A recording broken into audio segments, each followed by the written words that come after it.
আসসালামু আলাইকুম। আজকে চলে এলাম সরিষার বিশাল এক মাঠে। দুই রকম আছে, মানে এটা আর কি সরিষার পরিমাণ বেশি, বুঝেছেন? এটা ও, 90% সরিষা আর মানে 10% কোনটা ভালো? আর সবই ভালো, কিন্তু এক একজনের টেস্ট এক এক রকম। ও, আর এটা মনে করেন যে অর্ধেক পাহাড়ি অর্ধেকের সরিষা, দুটো মিক্সড। আর এটা 10% পাহাড়ি আর 90% মানে সরিষা। টেস্ট আলাদা, তাছাড়া মধু সবই মধু খাঁটি সবই মৌমাছিরই সংগ্রহ করা। সংগ্রহ করে। মানে এটা জায়গা আর কি, এক এক জায়গার এক এক রকম। তাই তাহলে আমাকে একটা ছোট বোতল দেন, এখন সেটা কোনটা আপনার নেবেন? পছন্দের দেন আমাকে। আমার পছন্দ না, আপনার টেস্ট, আপনি একটা একটা খাইলেন, এটা এটা তাই না, এবার এটাও খাই দেখেন। না, অবশ্য আমি আর খাচ্ছি না। এটা অবশ্য এইটুকুই আছে, না একটু আছে। মানে আপনি ভালো মনে করেন কোনটা আমি এখন সামনে সরিষার সময় সরিষার ঘ্রাণই মানুষ বেশি পছন্দ করে, পছন্দ ঠিক আছে? করেন? এখন এর পরের বার আসলে এই সরিষা ছাড়া দিতে পারবো না, এই যে এটা ফুরিয়ে গেলি মনে করেন যে পরের বার আসলে ওইটা এই যে লালটা। যে লালগুলা, এগুলা কি একটু অন্য জায়গা সরিষা। থেকে সংগ্রহ করে না, আপনি? লালগুলোই এখন সংগ্রহ, মানে এই মানে এখন তো সামনে আর পুরো লাল হবে, ও, আচ্ছা আচ্ছা, মানে পুরো সরিষা। এটা আর কি। মধু দুটাই খাঁটি, ঠিক আছে? জি জি, এটা সরিষার মধু, আর এটা সরিষা প্লাস পাহাড়ি। এই এই মানে এইটাই আমাকে দেন। জি, এটা আপনার পাহাড়ি ফুলিতে পাহাড়ি, হ্যাঁ সমস্যা নেই। পাহাড়ি যখন পাহাড়ে ছিল, পাহাড়ে আসার পরে এখানে দুইটা মিলিয়ে আর কি। ও, পাহাড়ের সেই সেই সংগ্রহ কিছু ছিল ওদের ওই চাকের ভিতরে, আর আর এখান থেকে। এখানে আসার পরে আবার মনে করেন যে সরিষা সংগ্রহ করেছে দুইটা। আর এটা মনে করেন যে আর কি একটা দিয়ে লাস্টে আসার সময় হালকা পাতলা আর কি ছিল, মানে হালকা আর কি, যার কারণে এটা লাল, এটা সরিষার পরিমাণ বেশি। আর এর পরের বার যেটা হবে তখন তো সেটা শুধু সরিষাই হবে। হ্যাঁ। সেখানে বিভিন্ন কোম্পানি এসে মধু সংগ্রহ করছে, আপনারা দেখতে পাচ্ছেন। মধুর চাকগুলো বসানো হয়েছে বক্সের ভিতরে সারি সারি করে। এখানে বক্সের ভিতরে রানী মাছি আছে, আর সমস্ত মাছিগুলা মধু সংগ্রহ করে এনে এই বক্সে এই তো অরিজিনাল। ভিতরে জমা করছে। এই যে বিশাল শত শত হাজার হাজার বিঘা জমিতে সরিষা চাষ হচ্ছে। সেই সরিষার ফুল থেকে মৌমাছিরা মধু সংগ্রহ করে এই যে বক্সের ভিতরে জমা করছে। অত্যন্ত লাভজনক একটা চাষ। মাঠের মধ্যে তাঁবু পেতে কোম্পানির লোক এখানে এসেছে মধু সংগ্রহ করার জন্য। আমি সরজমিনে সেখানে গিয়েছিলাম। এটা 100% খাঁটি মধু। আমি খেয়ে দেখেছি, খুবই সুন্দর, সুস্বাদু। এটা সর্ষে ফুলের মধু। এই যে দেখতে পাচ্ছেন বক্সগুলো, মাঠের মধ্যে একটা ফাঁকা জমি, সেখানে সারি সারি করে পেতে রাখা হয়েছে। এটা খুব একটা ঝামেলার কাজও নয়।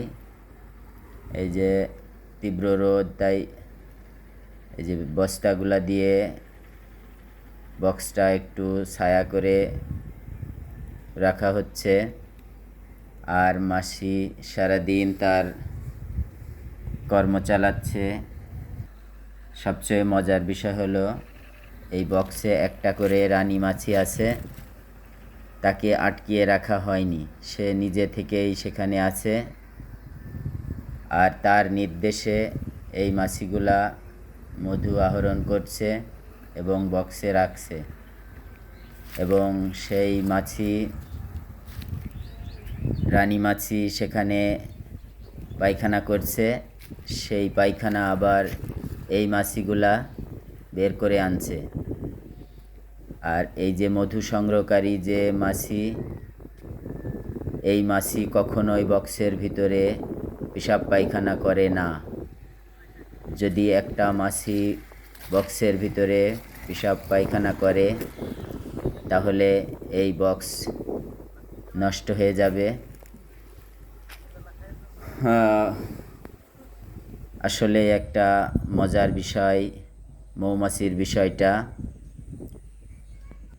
সমস্ত প্রাণীর চেয়ে মৌমাছি হচ্ছে সবচেয়ে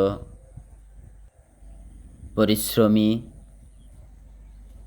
তারা কেউ কারোর সাথে আড়ি করে না, সবাই রানীর নির্দেশে মধু সংগ্রহ করে। এই বিশাল মাঠ থেকে মধু সংগ্রহ করছে, সরষে ফুলের মধু। আরও একটা মজার বিষয় হলো ভিতরে রানী এবং বাইরেও যে মাছিগুলো আছে সমস্ত মাছি হচ্ছে নারী মাছি, এখানে পুরুষ কোনো মাছি নেই।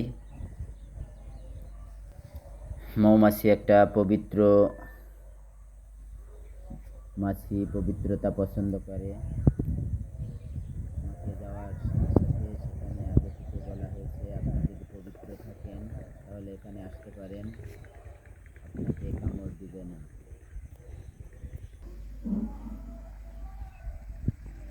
আপনারা যদি এই দৃশ্য দেখতে চান তাহলে কুষ্টিয়ার বিখ্যাত সেই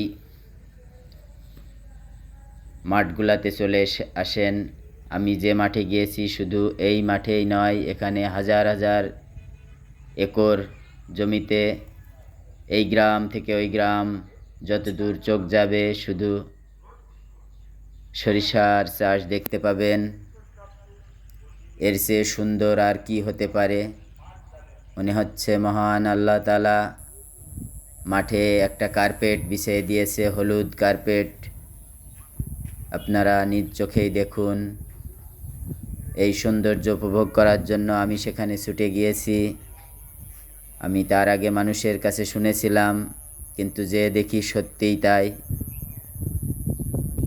অপরূপ সৌন্দর্যে ভরা, সমস্ত ফসলের সেরা সরিষার মাঠ, সরিষা ফুল, এ যেন এক মনোমুগ্ধকর প্রাকৃতিক সৌন্দর্যে ভরপুর।